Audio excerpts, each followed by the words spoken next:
The artist is the mystic.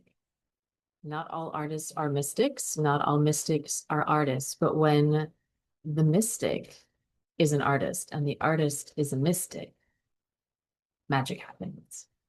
And the two that blend together, this line of creativity and this line of spirituality are interwoven. This is when masterpieces are created. This is when inventions are created. This is when humanity as we know it gets changed. And you can look at those individuals as geniuses or borderline crazy. Usually, when you're crazy, it's because you have something in awareness ahead of its time. So, if we look at a mystic, and I was reading this book on mysticism, and the entire book explains how a true mystic is an artist. So, we're going to get into those two.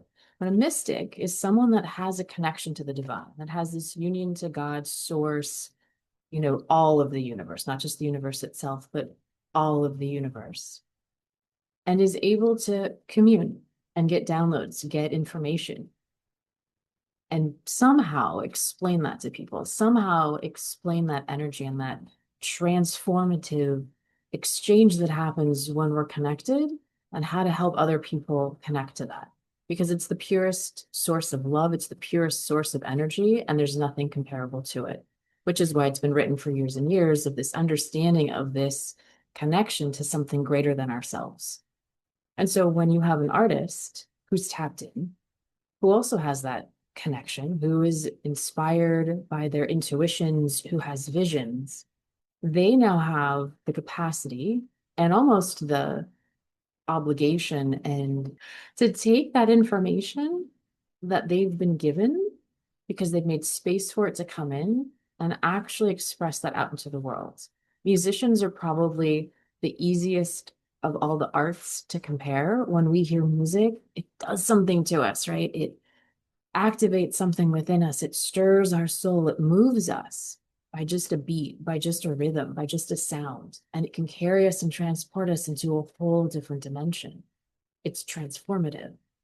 And so we have those keys. If you are called as an artist and you have these inner knowings, this inner intuition that's guiding you, that's giving you this compass, I know you know how valuable those insights are.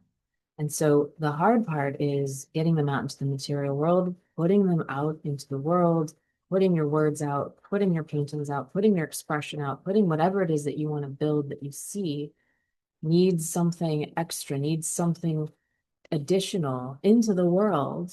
It's difficult. It's difficult because it may be ahead of its time. People may not be ready for it. There may be some criticism about it. We may get shamed for it because it's just you're ahead. It's just the timing of it. It doesn't mean that you shouldn't still do it. And the point of this is that it is an obligation. If you really feel called, if you really feel like you have a purpose, to bring those out into the world. And so when we can put that identity or that lens, if we can put that lens on of being a mystic and really taking it, it's not that you want to take it seriously, but we want to take this in reverence and the sacredness and this beauty, this beautiful insight that we get to hold. We get to take this knowledge and transform it into wisdom. When we have those, inner knowings and intuitions to create and to put an expression out into the world, especially those expressions that have a harsh truth or have such a piercing, sharp truth that it's going to make people reflect and think, and they may not like it. But it also gives eyes and it gives a voice for other people that may need to have that message expressed so that we can process emotions as we're going through. It's the artists that help pave the way.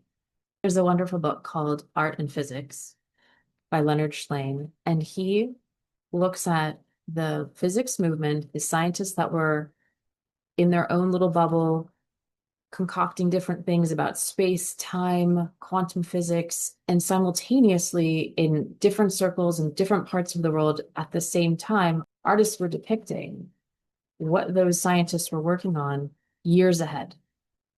So, for example, Picasso, right around the same time Einstein was in Bern talking to a colleague trying to figure out fourth dimension and space fold. Picasso was also traveling around in different parts of Spain and France.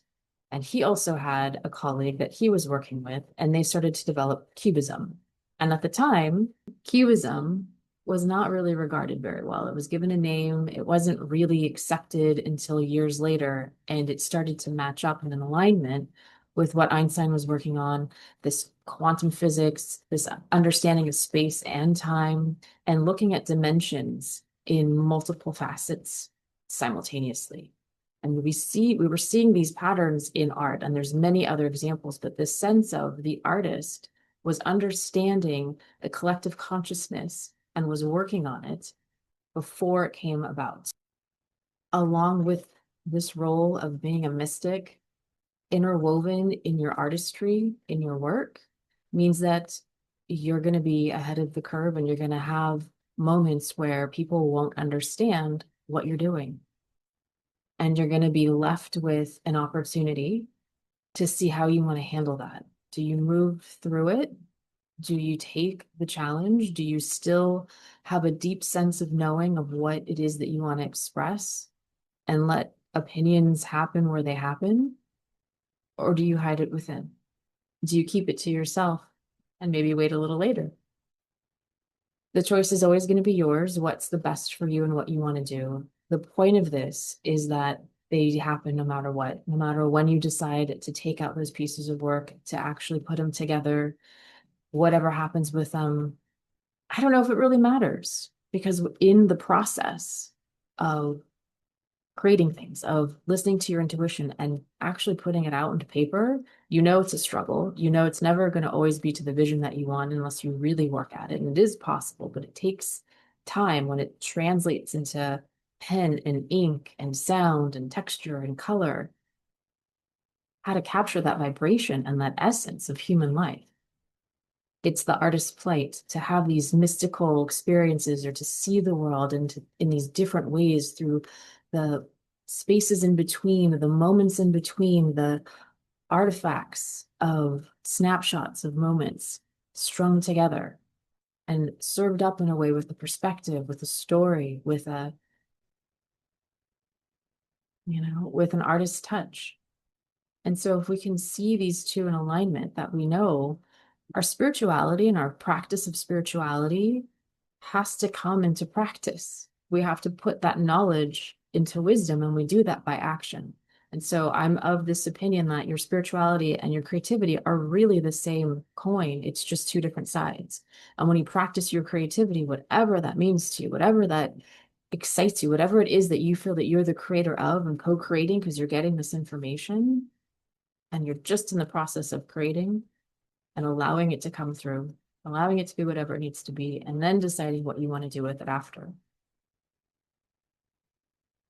That you see in that is where those little lessons are won, but it's in such a safe space. If we're creating just because we love to, just because we're inspired to, just because there's something pushing us or pulling us towards this, that there's value in it for us. There's value in it for you, that you're going to meet yourself in challenges in ways that you hadn't met before.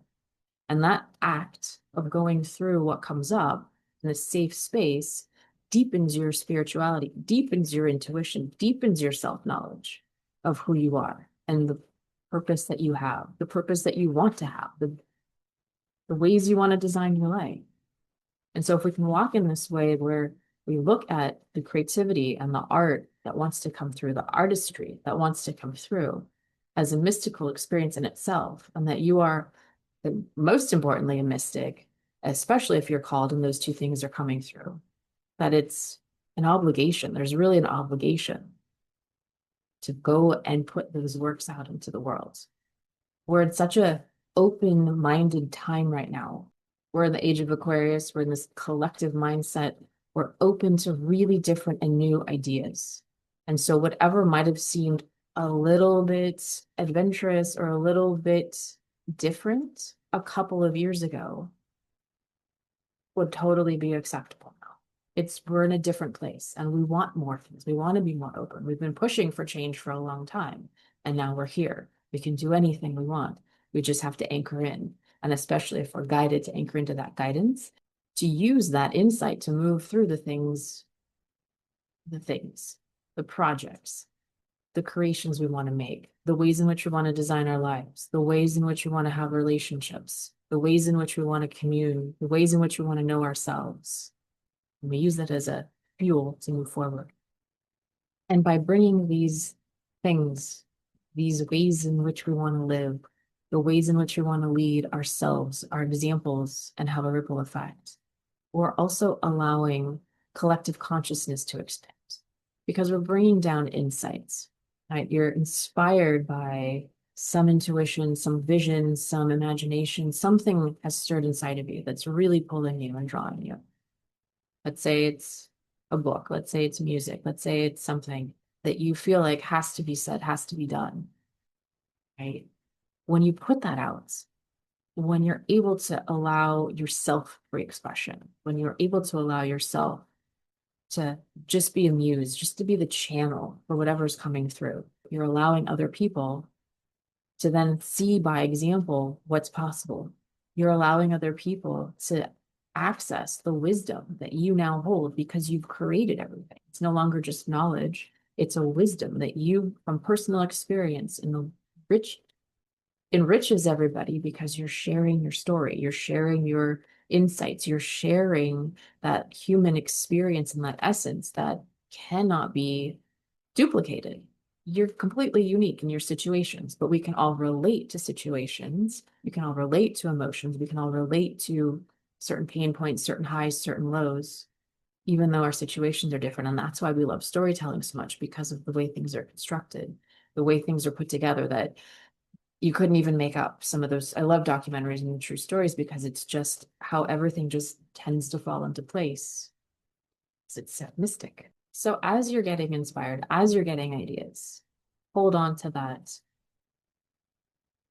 understanding. I have a hard time with labels, but hold on to that understanding that you're a mystic walking in disguise as an artist, and that you get to deliver messages that no one else can deliver, that you're getting insight that nobody else has insight to in your way, in your perspective, and that it actually is a calling for you.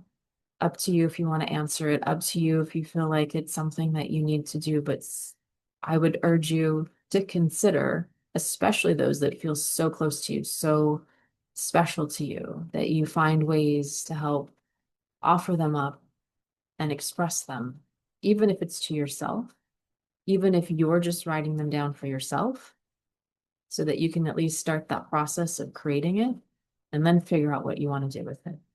And then you can figure out if you want to do iterations and iterations. But there's this incubation time that's coming where we're going to be real inventors.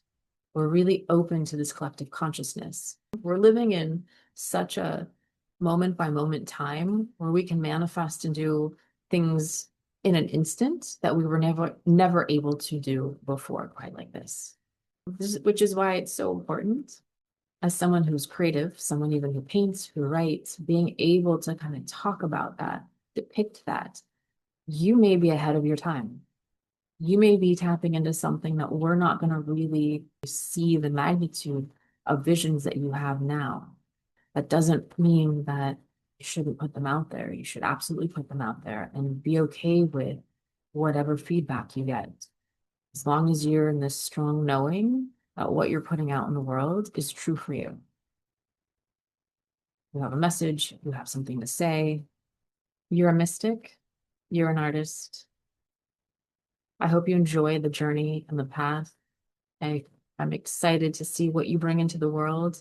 I know that there are people waiting for you. I know there are people waiting for you and your insights and your creativity and your ideas and your products, and your thoughts and your music and your art and your expression that will help them move through whatever it is that they were moving through, especially if it's where you've processed and transformed.